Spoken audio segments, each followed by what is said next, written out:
Irmão Supermercados informa. Dentro de 5 segundos. TJS.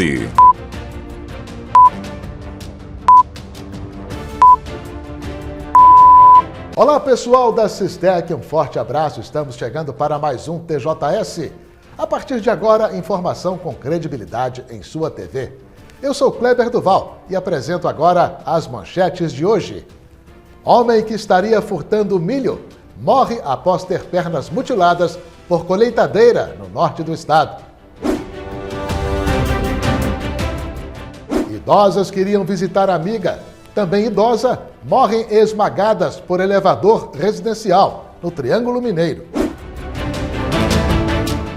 Polícia Militar apreende cerca de 120 quilos de maconha em Ipatinga e prende 2 suspeitos. Polícia Rodoviária Federal prende em Manhuaçu homem que transportava cocaína e maconha em ônibus. Escola Engenheiro Caldas promove blitz educativa de trânsito com seus alunos. Estes e outros assuntos aqui no TJS. Em 2 minutos, você acompanha comigo. Daqui a pouquinho, em nosso informativo. Até já!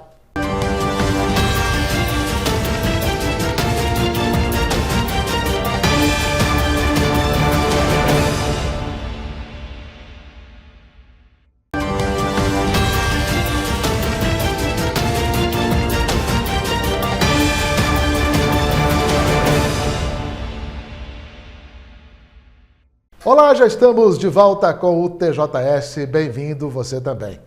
O veterano educador e escritor Munir Ali Saigli é o novo presidente da Fundação Educacional de Caratinga, a FUNEC, mantenedora da Escola de Ensinos Infantil, Fundamental, Médio e Profissionalizante, Professor Jairo Grossi, e do Centro Universitário de Caratinga, UNEC.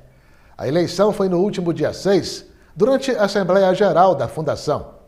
Na ocasião, também foi admitido no Conselho Diretor da instituição o Dr. Thales Rezende Coelho Alves. A nova diretoria da FUNEC ficou assim constituída. Presidente, Munir Ali Saigli. Vice-presidente, professora Maria Célia Correia Bonfim Ribeiro. Secretário, Dr. Thales Rezende Coelho Alves. E conselheiros, Dr. Armando Arregui Silva, Kidner Andrade Valadares e Moacir de Matos Filho. O Conselho Fiscal ficou assim. Membros efetivos, professores Eugênio Maria Gomes, Jorge Henrique Rocha e Marco Antônio Ferraz Junqueira. Membros suplentes, Dr. Hugo Martins Amorim, José Romero de Rezende Carli e professor Valber Souza. E o TJS dá prosseguimento nesta sexta-feira à abordagem iniciada nesta quinta sobre os diferentes golpes comumente aplicados no mercado imobiliário. Olha, se você vai comprar ou alugar um imóvel, é bom ficar atento às dicas que poderão livrá-lo de um prejuízo. Mais uma vez, trazemos a palavra a respeito do advogado especializado em direito imobiliário Lucas Rafael Sampaio, de Salvador, Bahia.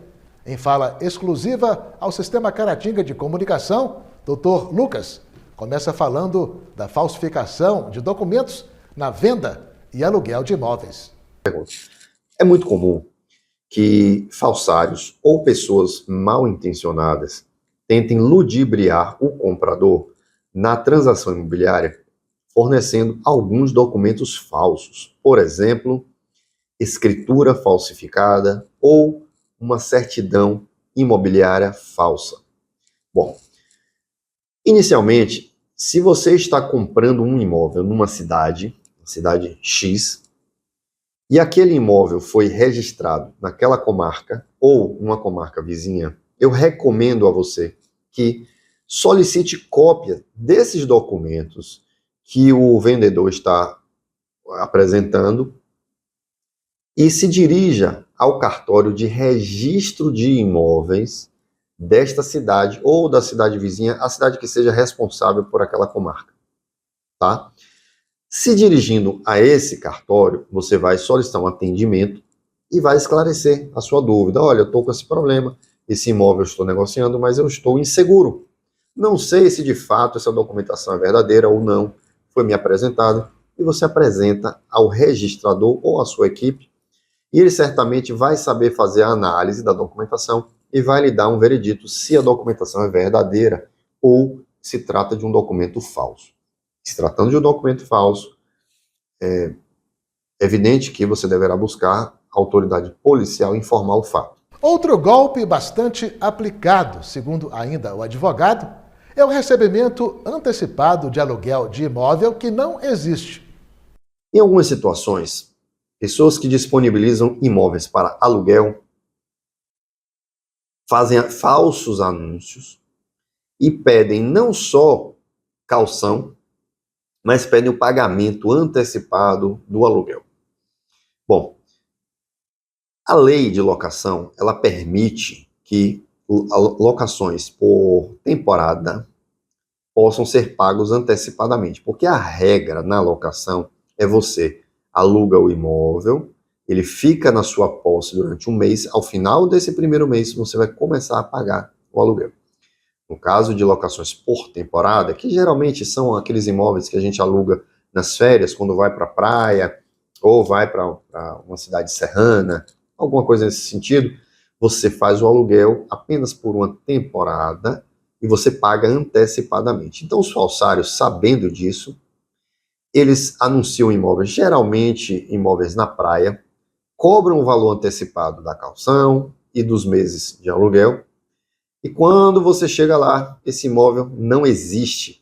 Isso é muito comum. Volta ao que falamos anteriormente, a situação referente aos golpes com a venda de imóveis. Dê preferência a alugar imóveis que estejam anunciados em sites de corretoras renomadas na região.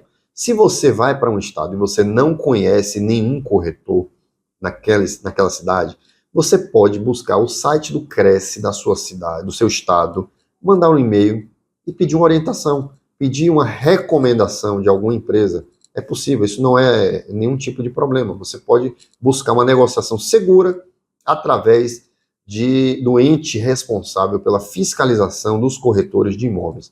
Acredite, muitos corretores de imóveis sofrem com esses golpes porque tira a questão da autoridade dos profissionais.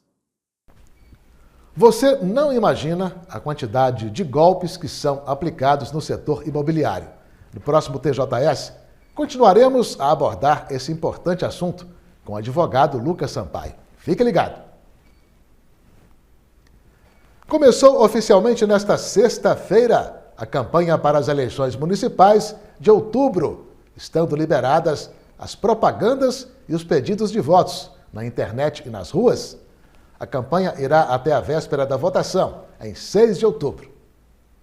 Estão permitidos, dentre outras ações, a distribuição de santinhos, as caminhadas, as carreatas, os comícios, o uso de equipamentos de som e outros tipos de manifestação política, bem como a transmissão desses eventos pelas redes sociais. Os candidatos também podem lançar sites e pedir votos em perfis de rede social e aplicativos de mensagem, embora seja proibida a contratação de disparos em massa. Também está proibido pagar para que personalidades e influenciadores veiculem propagandas de candidatos em seus perfis na internet. As propagandas eleitorais, que começaram neste dia 16, não devem ser confundidas com o horário eleitoral gratuito em rádio e TV, que será transmitido de 30 de agosto a 3 de outubro. O uso desses meios de comunicação de massa é mais restrito, sendo proibida a contratação de espaço publicitário, além do tempo estipulado pela Justiça Eleitoral para cada partido. Um morador do distrito de Santa Luzia, em Caratinga, foi preso, suspeito de estuprar o próprio filho, de apenas 5 anos, naquela localidade. Segundo informações, trata-se de pessoa das mais conhecidas naquela localidade. Segundo a Polícia Civil, o caso tramita em segredo de justiça. Ainda de acordo com a corporação, todos os levantamentos da investigação serão apresentados no prazo legal de 10 dias. Veja a seguir, Escola Engenheiro Caldas promove blitz educativa de trânsito com seus alunos.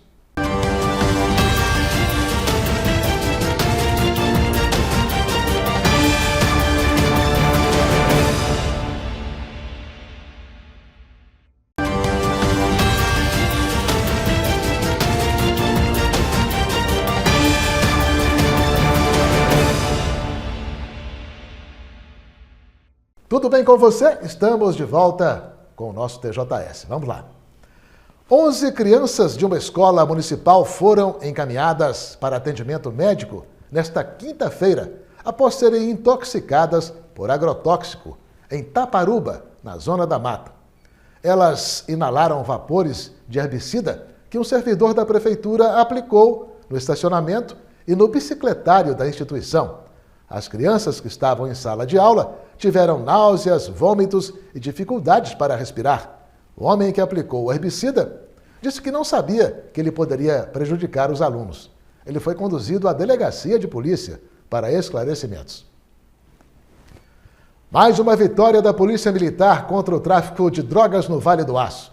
Nesta quinta-feira, uma expressiva quantidade de maconha foi apreendida em Ipatinga. A apreensão recorde aconteceu no bairro Iguaçu.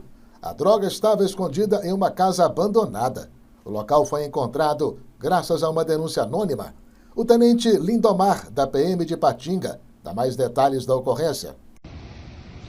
Nesta quinta-feira, as guarnições tático móvel 14º Batalhão, de posse de 2 denúncias unificadas em 81, o qual relatava tráfico de drogas ali na rua Goitacazes, bairro Iguaçu. Com isso, planejamos e desencadeamos a operação policial no local. Na chegada dos militares, pelo menos 3 indivíduos tentaram evadir, sendo 2 deles cercados. E durante esse cerco, um deles foi localizado na residência vizinha, o outro foi abordado e preso.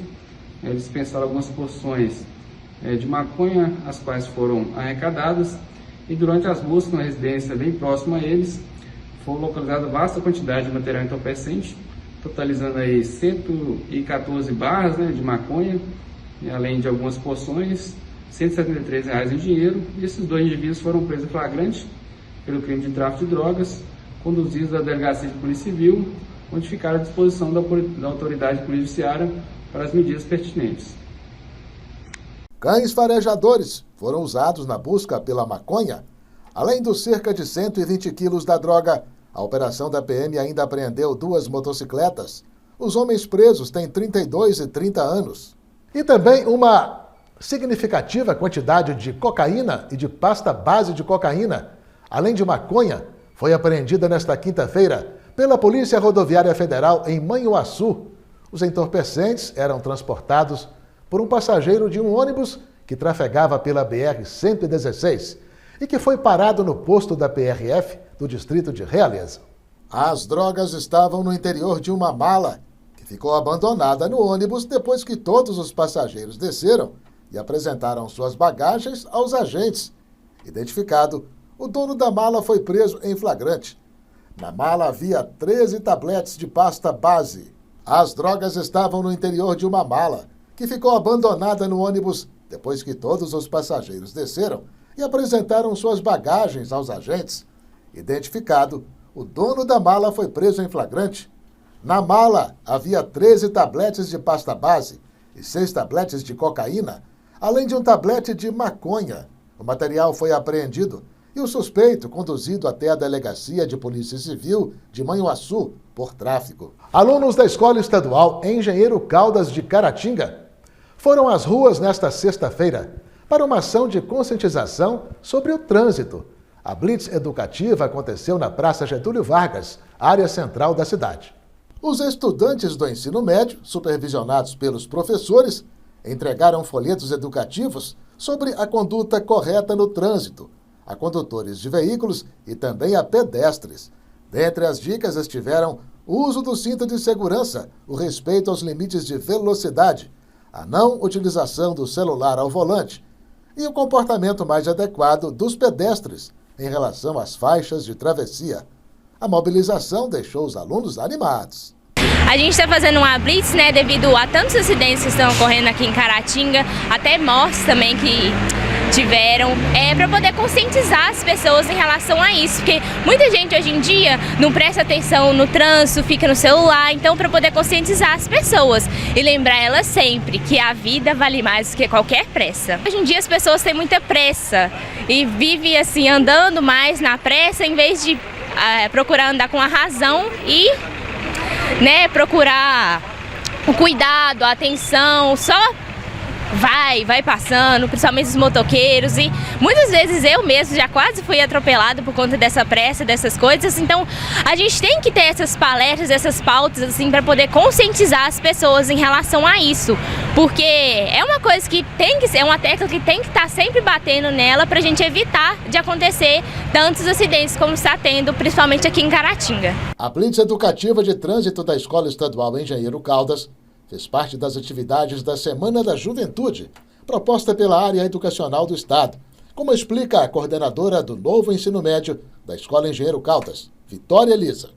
A Semana da Juventude é uma proposta da Secretaria Estadual de Educação, e nessa proposta a escola, junto com os alunos, monta os projetos com temática que eles escolhem. Devido à nossa situação do trânsito em Caratinga, a proposta dos alunos do ensino médio foi uma educação no trânsito. Então nós trabalhamos pedagogicamente com esses alunos na escola durante a semana, e hoje é a culminância do projeto com essa blitz educativa. Nossa proposta principal é falar da valorização da vida, a importância do cuidado no trânsito, e que em caso de acidentes, as consequências são muito graves, como nós vimos nos últimos dias. Muito importante que essa abordagem é tanto para motorista quanto para pedestres, porque cada um dentro do trânsito tem um papel fundamental e tem que fazer tem que desenvolver bem o seu papel, a sua função ali, tanto de pedestres quanto de motoristas. Então essa é a importância. Um morador de Rio Casca, na Zona da Mata, foi alvo de operação de busca e apreensão feita pela Polícia Civil nesta quinta-feira. Ele é suspeito de envenenar cães naquela cidade. Na casa do homem de 42 anos, os agentes apreenderam materiais diversos, dentre eles veneno para matar rato. O indivíduo é suspeito de ter dispensado na rua carne envenenada, que matou pelo menos 2 cães em Rio Casca e deixou outro gravemente doente. Imagens de câmeras de segurança e o testemunho de moradores fortaleceram as suspeitas da participação do autor nos envenenamentos. É hora de sabermos como ficará o tempo em Caratinga e região neste final de semana.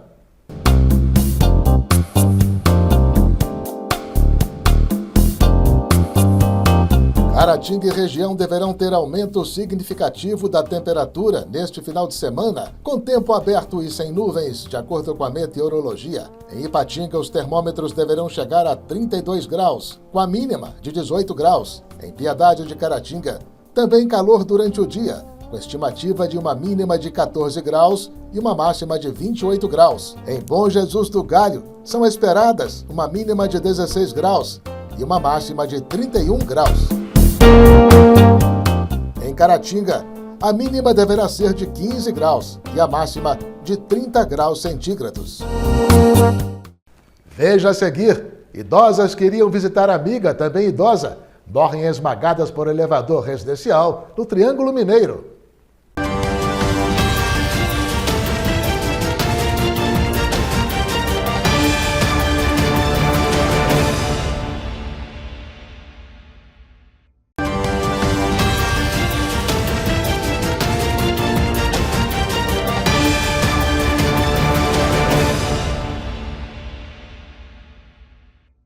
Um homem tentou matar outro em Santa Rita de Minas nesta quinta-feira, por ter tido seu relógio quebrado.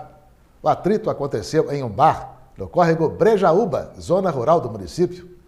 Segundo o boletim policial, o autor bebia cerveja e jogava sinuca com a vítima, quando esta, aparentemente sem intenção, quebrou o relógio dele. O fato gerou uma luta corporal entre os dois, separada por outros frequentadores do bar. Em seguida, o homem que teve o relógio danificado saiu e, cerca de 20 minutos depois, voltou ao bar, de posse de uma arma de fogo, com a qual disparou 4 vezes contra o outro, fugindo em seguida. Apenas um tiro acertou a vítima, na perna esquerda. Ela foi levada por um irmão dela para o Hospital Nossa Senhora Auxiliadora em Caratinga e não corre risco de morte. Até o encerramento deste TJS, o agressor não havia sido localizado. Um professor da Escola Estadual Engenheiro Caldas de Caratinga foi encontrado sem vida à margem de uma estrada rural, no córrego Juca Antônio, município de Santa Rita de Minas. Adriano Almeida estava só de cueca. O corpo foi avistado por volta do meio-dia desta sexta-feira por ocupantes de um ônibus escolar, que avisaram às autoridades. O carro da vítima O Volkswagen Polo não havia sido localizado até o fechamento deste TJS. Além de lecionar na Escola Engenheiro Caldas, Adriano também dava aulas em um cursinho de preparação para vestibulares e Enem, em Caratinga. A Polícia Civil investiga o caso. Duas irmãs de 79 e 85 anos morreram nesta quinta-feira em Uberaba, no Triângulo Mineiro, ao visitarem uma amiga também idosa. Elas foram esmagadas pelo elevador da residência. Segundo o noticiado, as duas teriam caído no fosso destinado à circulação do elevador, sendo prensadas pelo equipamento. O acidente é atribuído a um defeito na porta do elevador, que se abriu antes deste ter chegado ao térreo. Quando o elevador finalmente baixou, atingiu as irmãs, já caídas dentro do fosso. O caso está sendo investigado pela Polícia Civil. Um homem de 45 anos morreu nesta quinta-feira em Varzelândia, norte do estado, ao ter as duas pernas mutiladas por uma colheitadeira de milho. Segundo as informações, a vítima estava na lavoura quando foi engolida pela colheitadeira. O operador da máquina disse não ter visto o homem, mas apenas percebido um barulho diferente no equipamento, que ele pensou ter sido produzido por algum tronco de madeira. Ao descer da colheitadeira, ele constatou o atropelamento. O indivíduo atingido não estava trabalhando na lavoura e presume-se que ele estaria furtando milho no local.